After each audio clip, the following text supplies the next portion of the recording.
For today's video mga ka-DIY, ito yung flower backdrop with the rings natin. So, kadugtong lang ito sa ating naunang mga videos. So, dito gagamit lang tayo ng mas malaking rings or rattan rings at gagamit din tayo ng panali na cable tie.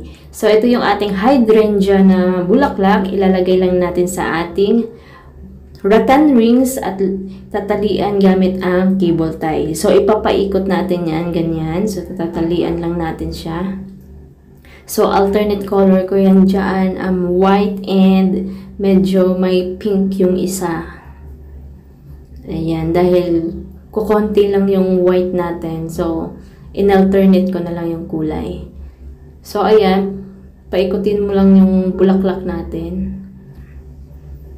At yung mga sobrang cable tie ay gupitin natin. So, ayan na. Natapos na yung ating flower rings na ginawa. So, ilalagay na natin siya dito sa ating backdrop stand. So, una, ifo-fold lang natin yung ating tablecloth. Pagsamahin natin silang lahat. So, dito tayo sa center. Ayan. So, buuhin natin lahat yung ating mga tablecloth. Pagsamahin natin or pag-isahin. Ayan.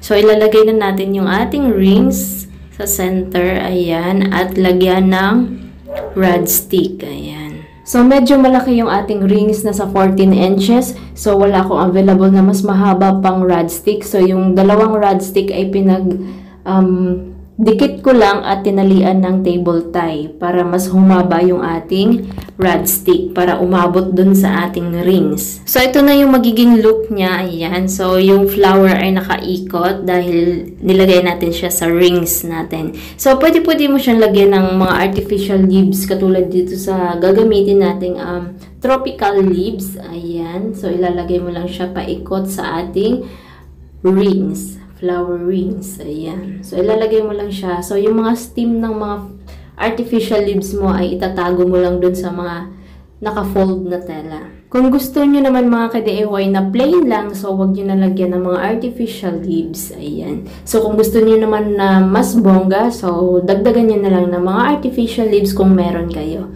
Ayan. So, tropical leaves at eucalyptus leaves yung mga nilagay natin. For more videos na katulad nito mga backdrop ideas, you can visit my YouTube channel, Jasmine DIY. You can click videos, then scroll up mo para makita nyo yung ating mga backdrop design ideas tutorial. Meron din tayong mga table skirting, meron din tayong napkin folding at iba pa.